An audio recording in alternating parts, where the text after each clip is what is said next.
Welcome to The Debate. Today, we're diving deep into the fascinating world of autonomous ride-sharing with a sharp focus on Waymo. Mm-hmm.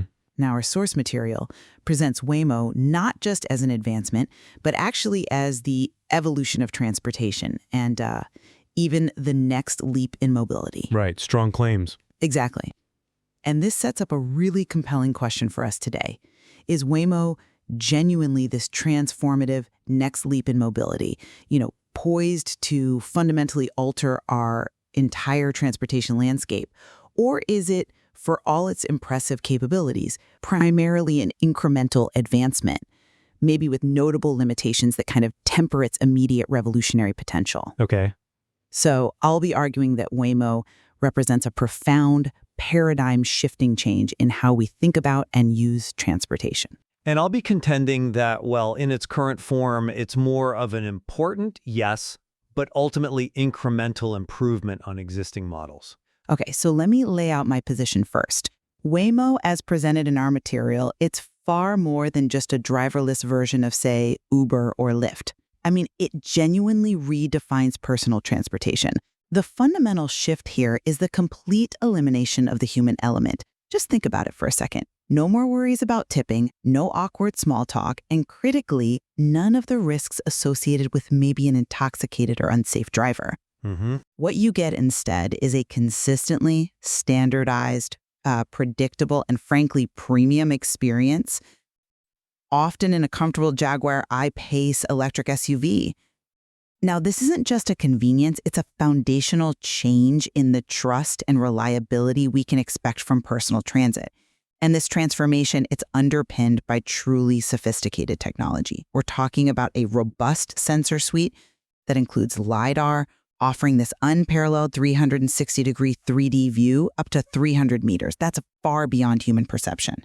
Yeah. Cameras extend this awareness, detecting pedestrians and traffic signs up to 500 meters out, while radar maintains effective functionality even in really challenging conditions, like heavy rain, dense fog, snow.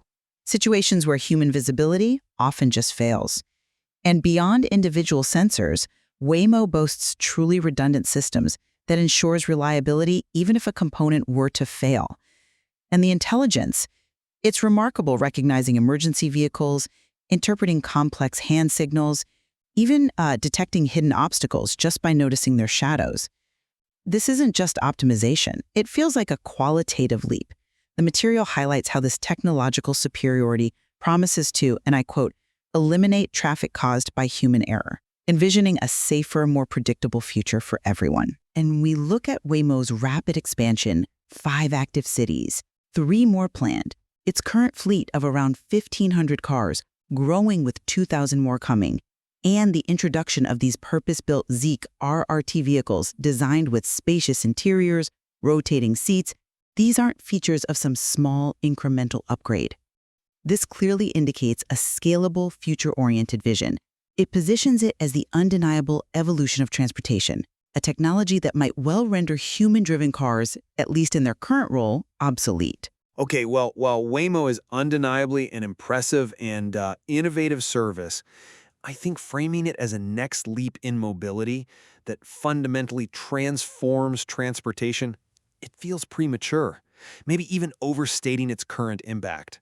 The material itself points out that at its core, Waymo functions like Uber or Lyft. Now that suggests an iteration on an existing model, right? Albeit a highly advanced one, but still an iteration, not an entirely new paradigm for how we move. And for all its sophisticated sensor tech, the source material explicitly states it's not perfect yet. And that phrase, not perfect yet, I think that's critical when we're discussing a supposed leap. Sure. Airports or highways, and users experience occasional phantom braking, even if it's rare. Now, these aren't minor inconveniences. They represent pretty significant operational constraints. A truly transformative leap, one that promises to redefine transportation, well, it would need universal applicability and, frankly, near infallibility, especially in those high-stakes environments like highways or airports. Okay, When a system can't confidently handle core transportation arteries like highways or major transit hubs like airports, its claims of being an evolution of transportation feel, well, somewhat confined, don't they? Furthermore, the current scale, you mentioned around 1,500 cars, even with expansion plans, it remains quite modest when you compare it to the sheer vastness of human-driven transport.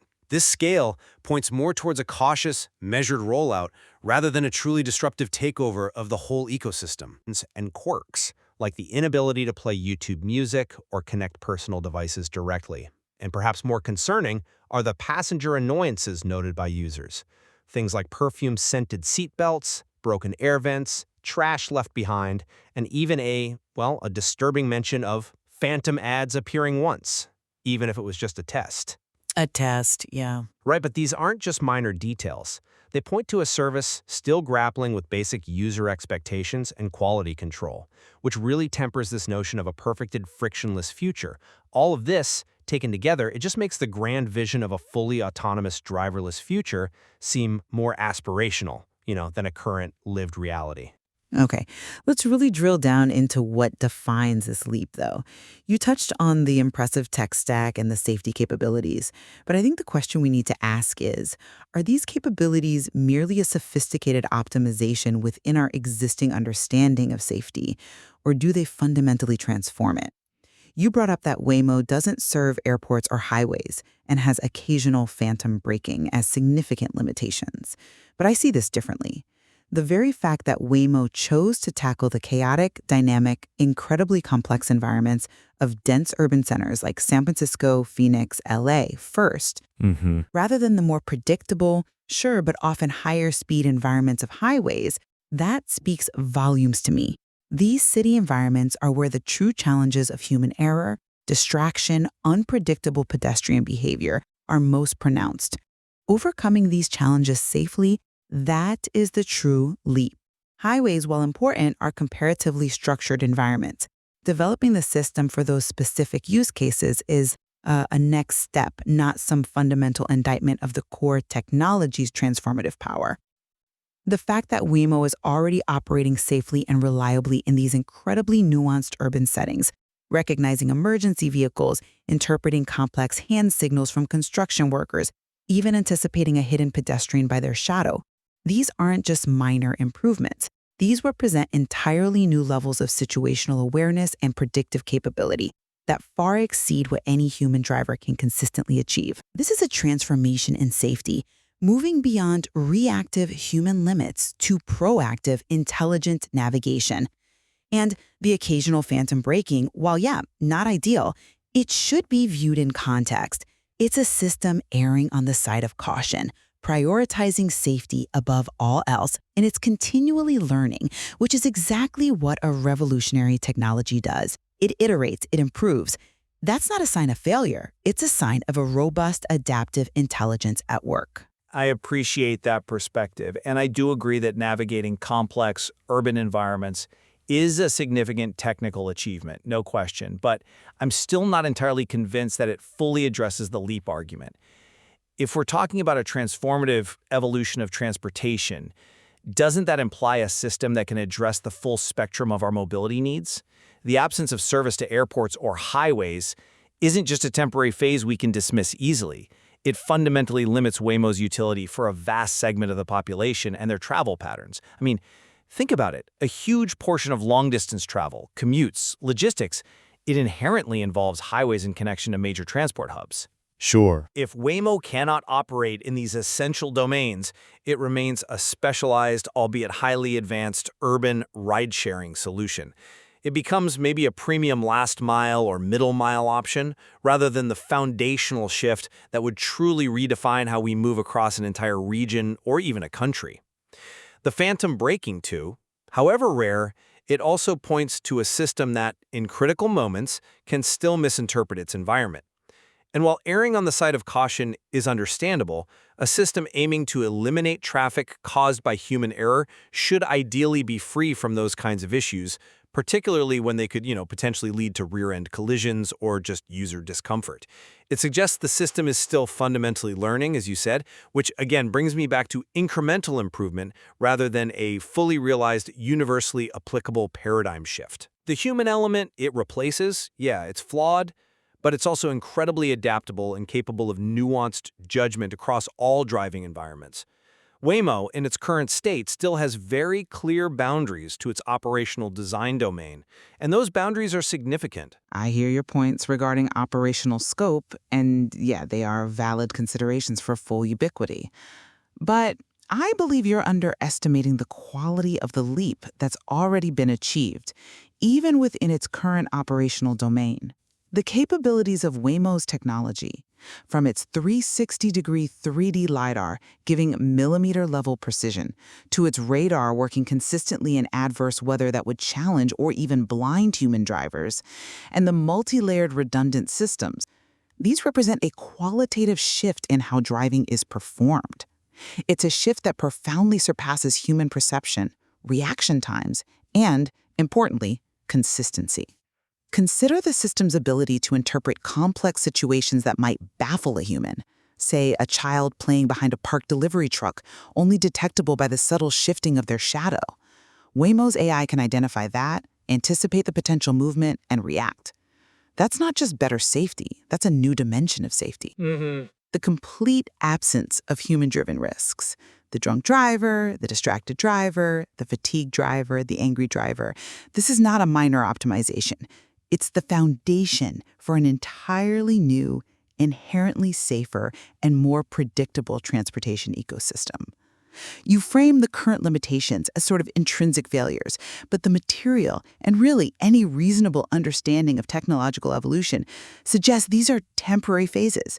The very fact that Waymo operates safely, effectively, and adaptably in extremely complex and varied urban environments across 3 major U.S. cities with different driving cultures and challenges.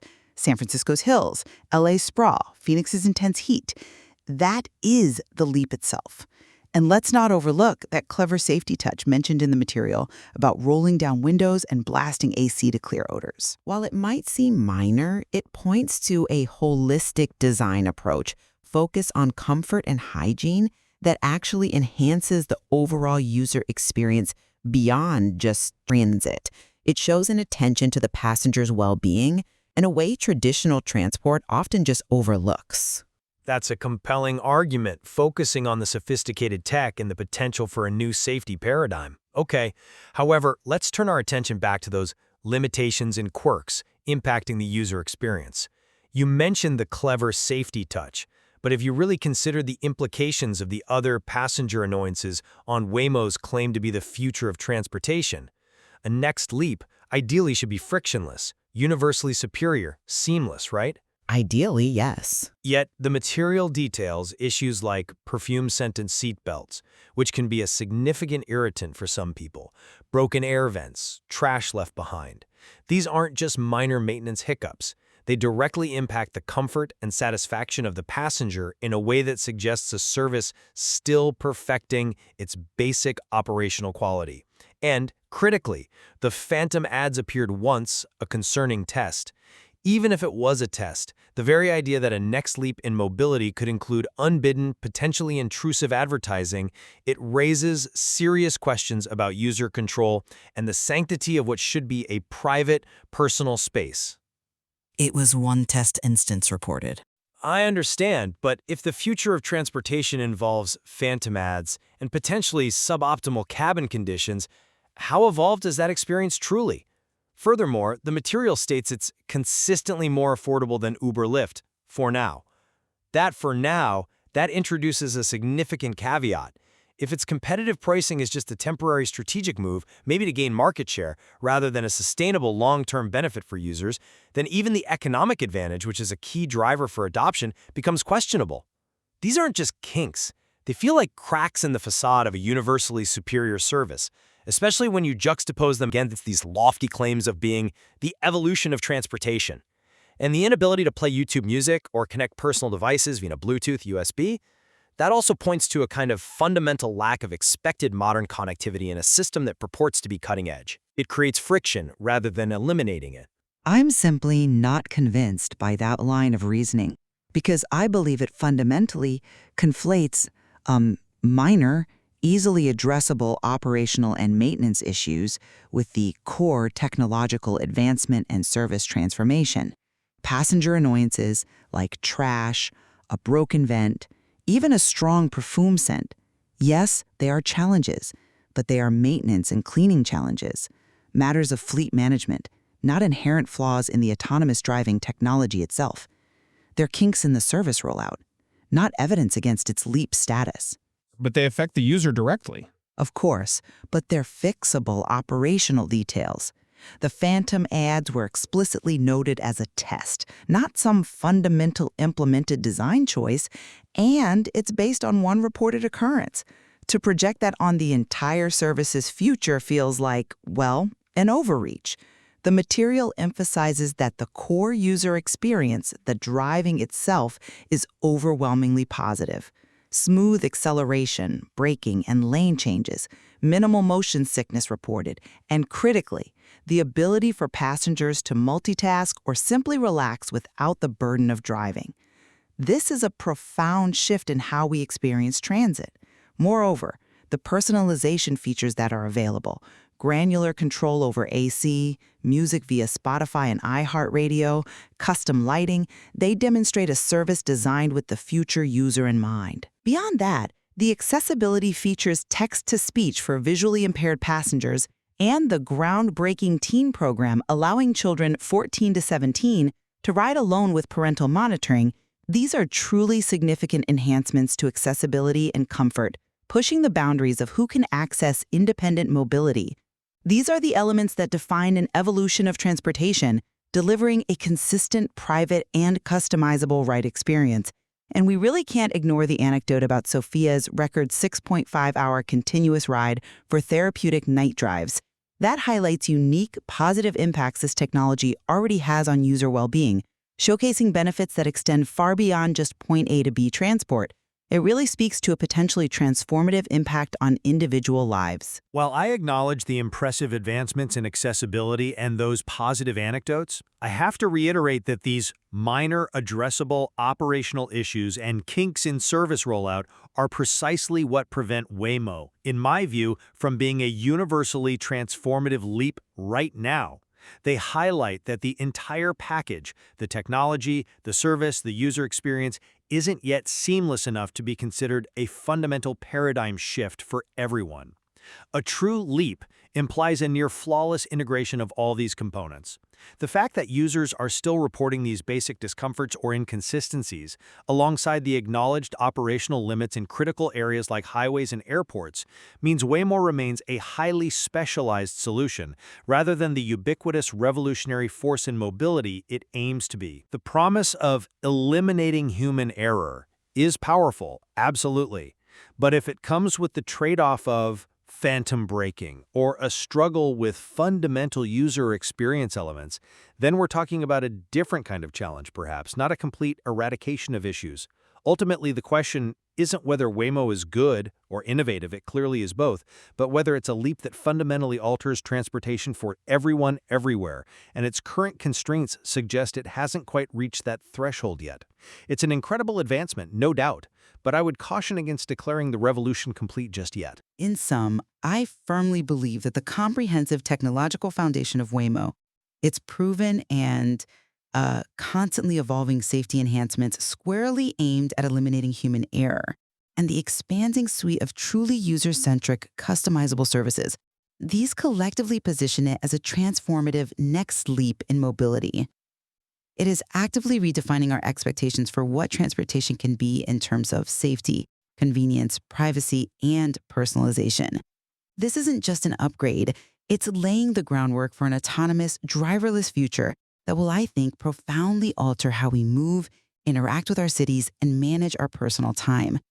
The current limitations are simply milestones on what feels like an inevitable path to broader adoption. And I come at this from a slightly different angle. While Waymo undeniably represents a significant technological achievement, certainly pushing the boundaries of what autonomous vehicles can do, and while it offers distinct advantages in specific urban settings, its current limitations in operational scope, the presence of these persistent user experience quirks, and the fact that its revolutionary vision is still, in many respects, more aspirational than fully realized today, lead me to conclude that it's a powerful, incremental improvement upon existing ride-sharing. It's a highly sophisticated iteration, yes, but not yet a universally applicable, frictionless paradigm shift in transportation as a whole. At least not yet. Ultimately, what this debate has clearly illuminated is that the definition of a leap in transportation isn't solely about raw technological prowess, is it? It's equally about the breadth of its operational applicability, its scalability, and crucially, the seamlessness of its user experience. Exactly. And while you powerfully articulated the foundational shifts Waymo brings through its advanced technology and safety features, I remain convinced that its current, albeit impressive, form represents a significant incremental advancement until it fully overcomes these real-world operational and user-facing constraints. A fair point to end on. Thank you for joining us for this discussion, and we certainly encourage everyone listening to continue exploring the nuances of this fascinating subject within the material.